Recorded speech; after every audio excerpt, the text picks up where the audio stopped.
All right, settle in, because today we're venturing into a place that for many represents safety, comfort, and the mundane.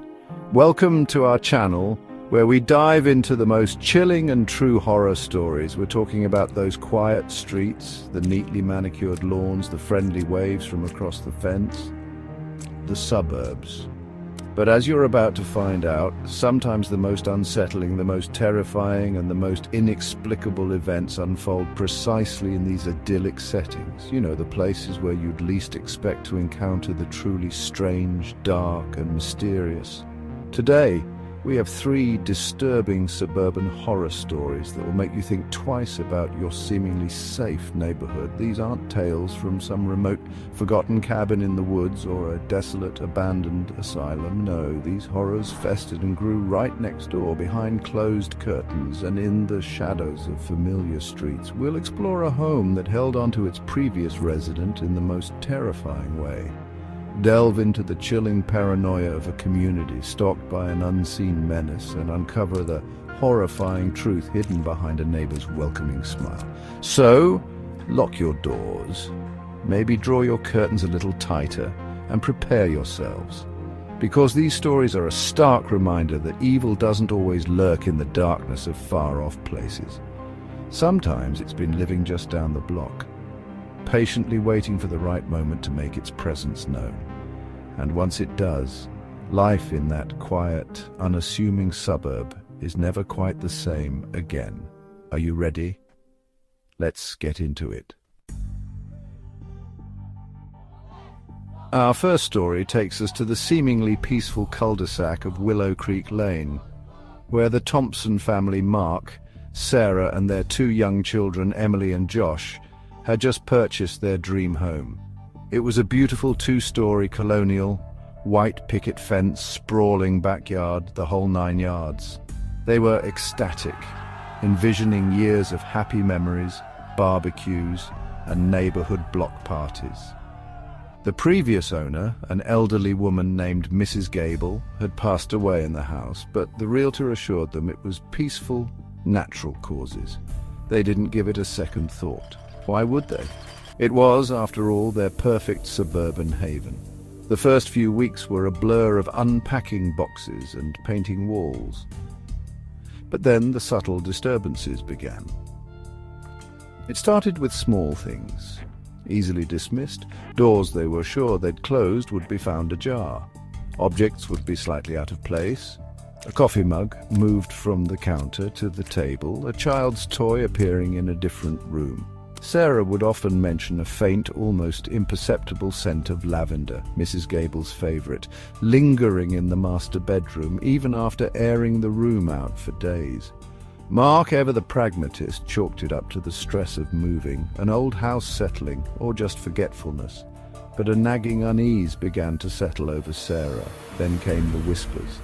Little Emily was the first to mention it. She told her mum about an old lady who would hum to her at night, sometimes even whisper stories.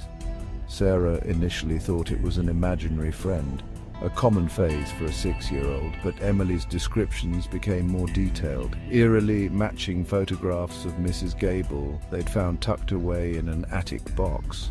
Josh, who was 8, started complaining about his bedroom door creaking open at night even when he was certain he'd latched it. He'd hear soft footsteps in the hallway outside his room, but when he'd peek out, there was never anyone there. The lavender scent became stronger, more pervasive, clinging to the air like an unseen shroud. The activity escalated sharply one evening when Mark was working late. Sarah was downstairs reading when she heard a distinct mournful sigh from the top of the staircase. Her blood ran cold. She called out, thinking it might be one of the kids, but was met with silence. Gathering her courage, she slowly ascended the stairs, her heart pounding in her chest. As she reached the landing, she saw it, a faint, almost translucent figure of an elderly woman standing at the end of the hallway, looking into what used to be Mrs. Gable's sewing room. The figure turned, its spectral eyes meeting Sarah's, and then it simply faded away. The air dropped several degrees, and the scent of lavender was overwhelming. The Thompsons knew then that they weren't alone. They tried everything, smudging, blessings, even contacting a local paranormal investigation team. But Mrs. Gable, or whatever entity had taken on her likeness, seemed tethered to the house, her presence growing more insistent, more possessive. The whispers turned into clear words, often sorrowful, sometimes chiding. Footsteps became heavy thuds. The final straw came when a shadowy handprint appeared on Emily's bedroom wall, right above her bed. They couldn't take it anymore. Within a month, the Thompson family fled Willow Creek Lane, their suburban dream shattered, leaving the house once again to its silent, spectral occupant. Our next descent into suburban terror takes us to the tight-knit community of Oakhaven, specifically Elm Street, a row of charming, well-kept houses where neighbours knew each other by name, and kids played freely in their front yards. This idyllic picture, however, began to crack and then shatter under the weight of an insidious, unseen presence. It started subtly, as these things often do. A misplaced garden gnome here, a trash can tipped over there, minor annoyances that residents initially blamed on mischievous teenagers or stray animals. But the incident soon took a more personal and unsettling turn. Residents started reporting strange occurrences. Mail would go missing only to reappear days later, opened and then resealed. Small, insignificant items would vanish from porches or unlocked cars, a wind chime, a pair of gardening gloves, a child's forgotten bicycle helmet. Then came the feeling of being watched. People would catch fleeting glimpses of someone darting into the shadows at the edge of their property, or a figure quickly ducking behind a tree when they looked out their windows at night. A collective paranoia began to grip Elm Street. Curtains were drawn earlier, porch lights were left on all night, and children were kept indoors after dusk. The stalker, for that's what they were clearly dealing with, seemed to revel in the psychological torment. They never broke in, never physically harmed anyone. But their presence was a constant, unnerving weight. Notes began to appear, tucked into mailboxes or slipped under doors. They weren't overtly threatening, but deeply unsettling, filled with observations about the residents' daily routines, their habits, even comments about their conversations overheard through open windows. "Enjoyed your barbecue last night, Mrs. Henderson?" The burgers smelled delicious. One note read, "Mr. Peterson, you should really get that leaky faucet fixed." The detail was terrifying. The police were called repeatedly. Patrols were increased, but the stalker was like a ghost, always one step ahead, leaving no tangible evidence, only a trail of fear and anxiety. Neighbors started suspecting each other, the trust that once defined Elm Street eroding with each new incident. Security cameras were installed, motion sensor lights were put up, but the stalker either avoided them expertly or seemed to know their blind spots. The feeling of violation was profound. Their homes, their sanctuaries no longer felt safe.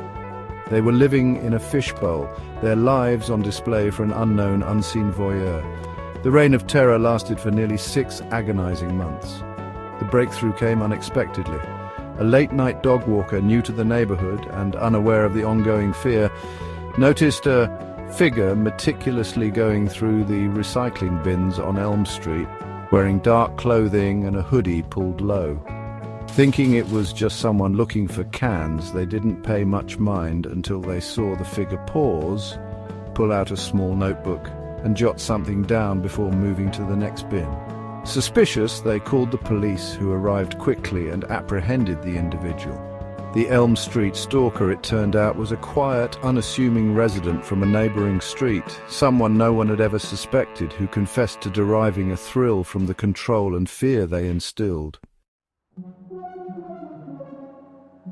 Chapter 3, The Roses and the Rot.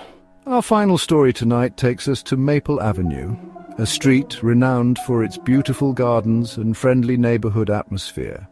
At the heart of this picturesque setting lived Mr. Henderson, an elderly, mild-mannered widower whose rose garden was the envy of everyone on the block.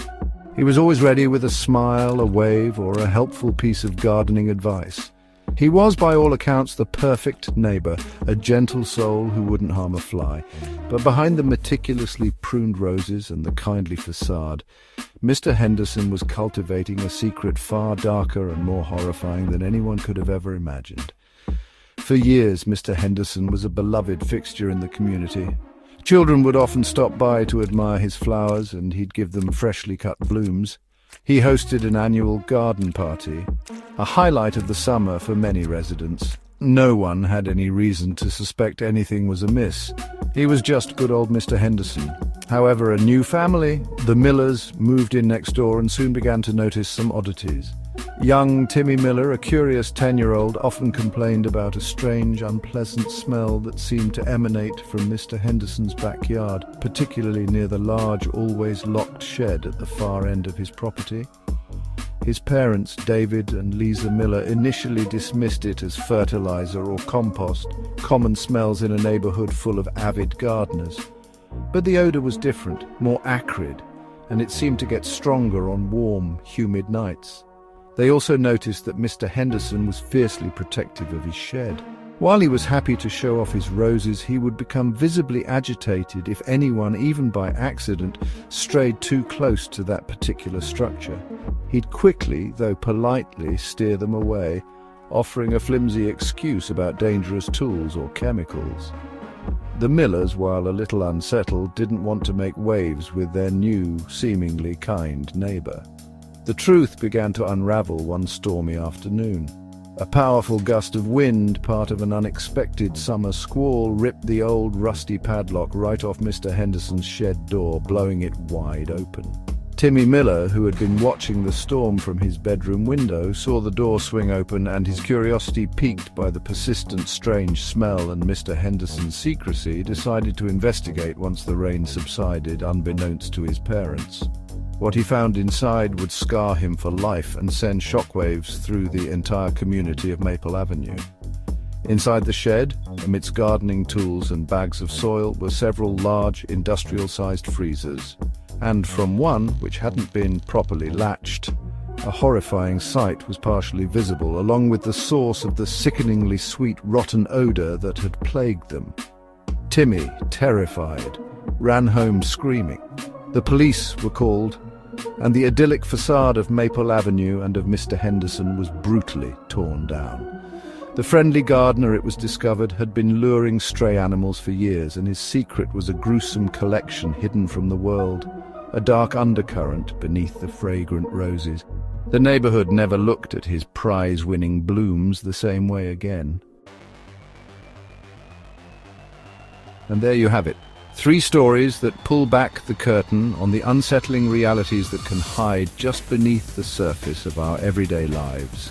From a home that refused to let go of its past, to a community held captive by an unseen watcher, and a neighbor whose welcoming demeanor concealed a truly horrifying secret. These accounts remind us that the places we feel safest can sometimes harbor the deepest darkness. It's a chilling thought, isn't it? That the greatest threats might not be strangers in distant lands, but the shadows lurking just beyond our own front doors. Thank you for watching. If you enjoyed these stories, or if they sent a little shiver down your spine, don't forget to like, subscribe, and hit the notification bell for more true horror tales. We delve into the strange, dark, and mysterious every week, and we'd love for you to join our community of fellow explorers into the unknown. Your support helps us bring more of these unsettling narratives to light, and we truly appreciate every single one of you who tunes in. And remember, sometimes the scariest things are closer than you think.